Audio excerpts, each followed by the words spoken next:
sitten lähtenyt. Mä käyn sulle tuossa kylmäkäytössä rasvasta. Älä odota.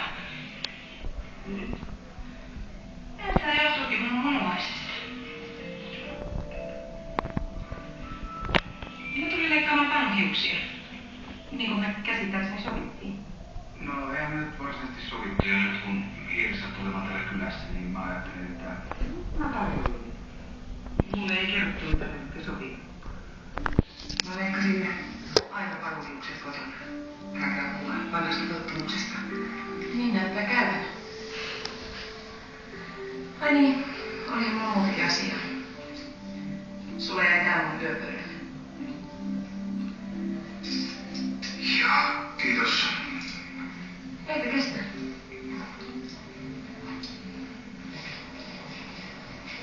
Oletko pitänyt tietoa ihmiskapitasta? Mä olen ollut businessmannissa aika pitkän vuosi varoittanut suorittamisesta siihen. Sä oot siis sitä mieltä, että mä saan syyttää itseäni, kun oli hyvä uskonen. En tiedä. Mä vaan toivon, että me voitais puhua avoimesti toisille. Jakaa yhdessä niin ilot kuin suunnitkin. Kauniisti sanoa. Mä tarkoitan mitä sanon. Sä voit aina kertoa mut kaikista ja luottaa mut tukea. Kiitos. Mulla ei vaan helppo jakaa asioita. Mä oon tottunut pärjäämään yksin. Se on aika oppiollisia tottumuksia. Seppo kulta, ei sä voi juoda kahvia tuon. Voisitko sä näytät, että hän päästä alasti? No siitä vähän tuntuukin. Ja sen takia sä et kehdannut tulla kotiin. Sano suoraan, että sammuit Jarko Solmonen. Hemmetin luikka. Ei mun ollut tarkoitus niin paljon ottaa, mutta siinä sitten vaan aika kuluu ja pullot tyhjeni ja tässä on tulossa. Ja? Eikä se nyt niin vakavaa ole. Joo, no ei se niin vakavaa ole teidän kannalta, ei. No just, tässä on justiinsa syy, minkä takia mä en tullut sun luokse aamulla, kun mä en halunnut joutua naurun alasin. Mutta sä päätitkin tulla tänne nauraskelemaan mulle.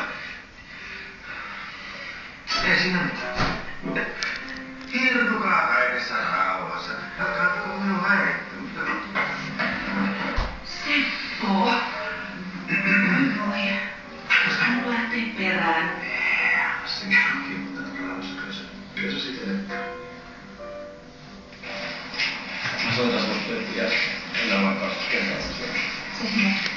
Älä käy enää mietitään. Tuo tekee tiukkaa, niin mä voin tuoda. Mistään nimessä. Eihän se saa niin kapua. Ollaan. Mä menen.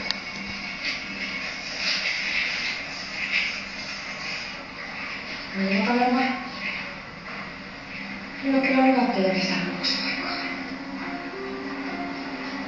Ei siinä sitten muu oikein. Pakkohan mun on selvitä. Ja vaikka lisätöitä sitten, jos on tarpeen. Kiitos, hei. No niin. Nyt se on valmis. Kiitos. Hei, oteta vähän immuuni, ja hiukset ei leviä joka paikkaan. Ei sun tarvitse. Kyllä mä siivoan. Sulla on muutakin tuurautunut tässä omassa vielä liikaa vaikka. Onko sulla kiire päästä musta eroon? No ei tietenkään, miksi olisi? Mä ajattelin, että jos sua nolotti, mä sain tietää, että et sä halukaan jalkaloilla yötä. No, ei mua nolottanut. Mä en vaan kaksosten kuulena halunnut sanoa, että mä päädyin Veeraan yöksi. No eipä silti. Ei sun tarvitse tekemisiässä mulle raportoida, kunhan oot vaan itsellesi reellinen. No, totta kai olen. Hyvä. Mulla on sulle vielä yksi pyyntö.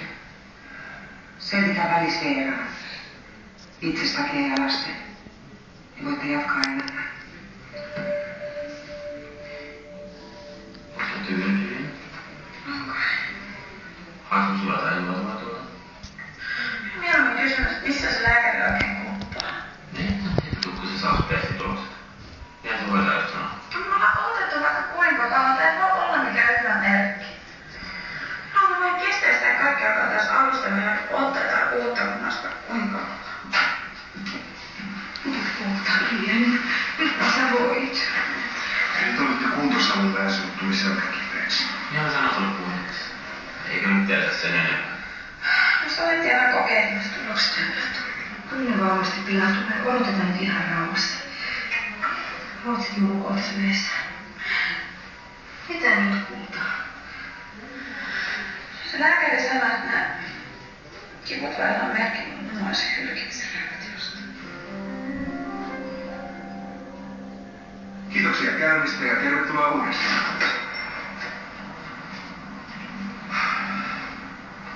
Eikös tuo nyt ole vähän liioita? Ei takulla ole. Mitä? Ei takulla ole, Helenakin äsken nauraa mulle. Miten se nyt siihen? Koska mun miehisyys ja arvokkuus on tiessään. On niistä viiksistäkö sun miehikkyytäsi ja arvokkuutesi oli kiinni, mitä nää irvaille sinä sekin ketalle. Itehän sanoi naama ja ajoit ilman lupaa. Mä oon ihan varma, että Helenakin vielä innostuu tosta sun uudesta ilmeestä. Naiset, ne nimittäin tykkää vaihtelusta. Älä yritä, olisit edes mies ja ottaisit vastuun tekosistas. Eihän minä kun kanssa voitu mitenkään ymmärtää, että se suivaantuisit tästä niin. Ja sitä paitsi me tarkoitettiin pelkästään hyvää. Mitenkä niin? No meidän oli tarkoitus naamioida sut sillä tavalla, että Helena ei tunnista sua. Ja on vihainen sulle, kun sä tulet niin myöhään kotiin. Tosi ystävä ei tuommoista menisi tekemään. Tämä on sun katalin temppus ikinä.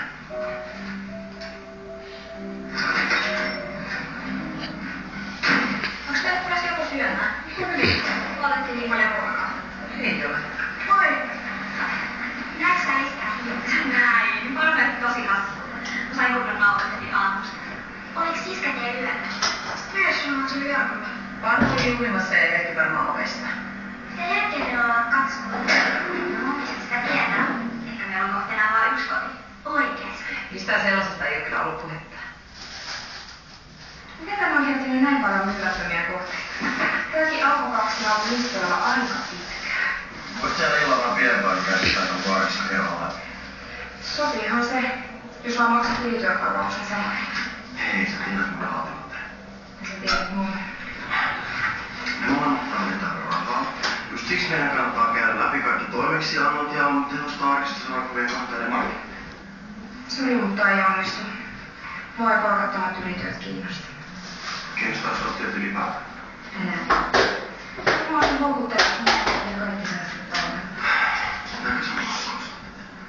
En mä mitään kosta. Mä tiedän, että säkin menetit kaiken. Ei voidaanko me sopia, että mä maksan ne ylityökorvaukset myöhemmin? Ei voida. Mun täytyy keskittyä nyt ottamaan itseäni. Sitä varten mä tarvitsen lisätöitä, joista maksamaan palkasta. Mä en katson sitä lääkäreiden kumppaa. Vihdoin. Minkälaisia hidastelmia suunnitelmat enää oikein olette? Anteeksi? Niin, nautitte siitä, että ihmiset saa odottaa. Onneton lopettaja. Poika on huolissaan tyttöystävästä. Kyllä mekin oltiin huolissamme. Hyvinän suuri riski on heti ensimmäisenä kuukausina muvaistiedon jälkeen. Asian vieltykseen. Et joudu. Testitulokset osoittaa, että sun uusi omainen toimii erinomaisesti, eikä sylkimisen merkkejä ole. Jumala kiitos. En vois mennä siellä normaalia enää. Kyllä vain, aivan kuten tähänkin asti. Mut mistä tää kivut sit oikein johtuu? Tavallisesta selkälihaksen vetämisestä. Ne voi olla toisinaan todella kivuliaita, mutta siitä selvitään ihan kipukeinoilla.